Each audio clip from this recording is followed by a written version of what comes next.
Welcome to the Grasshopper Rehab Clinic. Today we'll discuss how we see a ton of traders still abusing PCP. What is PCP? You're wondering? Some kind of a new drug? Sort of. PCP stands for point, click, and pray technique.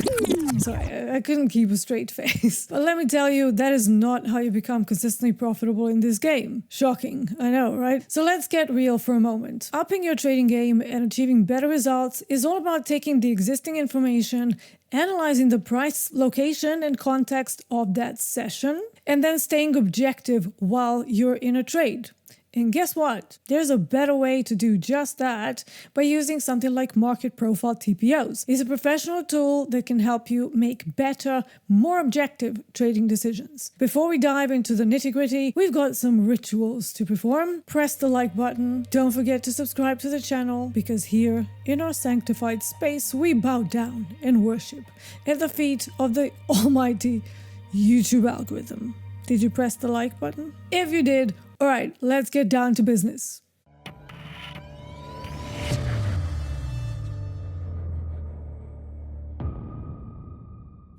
We'll tackle the basics first. What the heck are these TPOs, you ask? Well, they're part of the market profile concept. They're similar to your regular 30-minute candlestick time frame, but with a twist.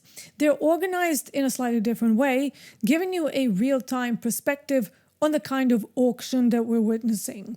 Now, some of these concepts may seem quite complex at first, but feel free to go back through the video looking at the few examples that I will be showing you, and I've put chapters in the video to make this process a little bit easier. What you also want to do is to attempt to spot these in the live markets in real time. I use Blahtech Market Profile on AMP Futures Metatrader 5 using AMPGlobalUSA server, which has live futures data. Again, all the links will be down below this video when you click show in the description box. Now here's the catch. Using TPOs properly can be quite tricky. You probably won't find all the answers that you're looking for in the older traditional books and older courses. Market Profile is nothing new. It's been around since 1985. I'm a profile trader who's also into data science, so I found a way to improve upon the original techniques by adding a few helper methods to make the original concepts a lot less discretionary, which is something that I had a problem with because I'm a systematic trader. Market Profile is just a tool. It's not a buy or sell indicator, but rather it's more like a specialized lens that us professional traders use to make more objective trading decisions. Now, I know that I like to use humor a lot to get my point across, but it's really not a joke when I say that I saw a radical transformation in my own results when I started dabbling with Market Profile basics about 11 years ago, and that was when I got my first job as a prop trader. And yes, for those who are asking me, I'm still an active futures prop trader to this day. To start using TPOs properly, we need some kind of a reference first. And for that, we will use the first hour of the regular trading session. So not the entire 24 hours. We're only interested in RTH, aka regular trading hours. I'm specialized in crude oil futures, which is why I'm wearing these. So my first hour of trading is 9 a.m. until 10 a.m. Eastern. The first hour of trading in Market Profile is referred to as the initial balance range, aka the IB. Once the initial balance is over, we now have the reference for any further moves. And if you insist on trading during the initial balance, just know that this is frequently the most random part of the day. Because of this, it's exceptionally difficult to trade it consistently well. There might be some days when it is appropriate to get involved during the initial balance, but this will not be your daily occurrence. So if you're experiencing a lot of losses and you're trading during the open, try to hold off for that first hour until you get a little bit more information trickling into the session. Typically, it's a lot easier to trade slightly later because once you know what to look for, the decision-making process becomes a little bit easier. Not easy because trading is never easy, but it makes it a little bit easier. And no, you will not be missing out on anything, so let's try to keep the FOMO under lock and key by looking at the following statistics. This is a result of our research from me and my technology team.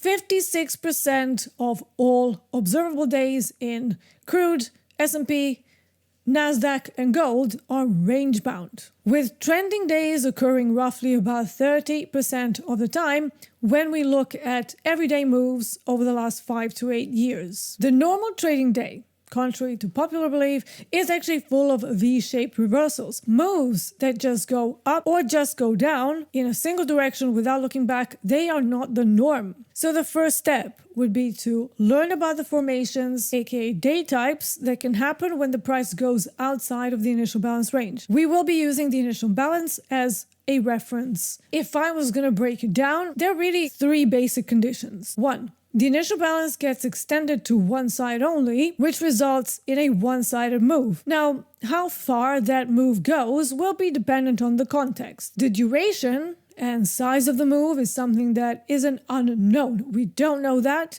and it's also something we cannot control. So therefore, you shouldn't spend too much time trying to guess how far the market will go, because again, there is a way to tell whether the move is still continuing or not. Second situation that we can have, the price tries to go outside of the initial balance but fails, thereby returning to the initial balance and actually a lot of the times going right back where it came from. This is referred to as the failed auction.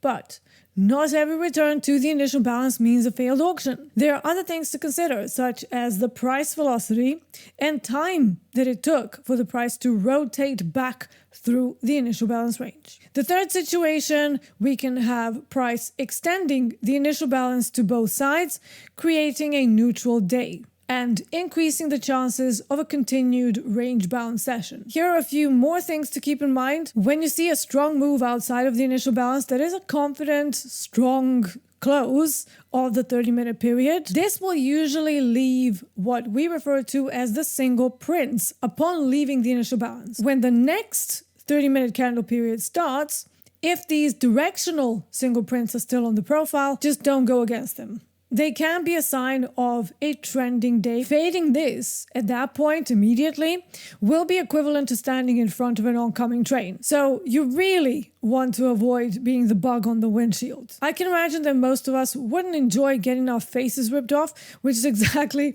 what will keep happening to your P&L if you insist on going against the directional single prints and constantly being a contrarian. There's a time to be a contrarian. This wouldn't be one of those times. Typically, if we're having a directional move in progress, on the profile, you won't really see more than about 1 or 2 TPOs in any single row while this move is still underway. If the price goes outside of the initial balance, then comes back into it, and then as the time goes by, you start seeing 3, 4, or more TPOs in the same row, this means a slower auction. Or if it starts happening after an extended move, so you had a trend and then you start seeing 3 TPOs per row, usually this means that the auction is running out of steam. A lot of train metaphors here. Now, if the multiple TPOs per row are happening around the initial balance edge, you might still actually have a move in one direction, so it doesn't always mean a failed auction, but the move is actually going to be a much slower grind. If you start to include all of these in your trading, they will go a long way toward making you into a more systematic trader that uses real-time price activity to make your decisions rather than a crystal ball. To learn the ins and outs of my style of trading, click on Show More below this video and check out the main website. Until then, let's try to be less Muppet and more market stalker with every passing day. Goodbye.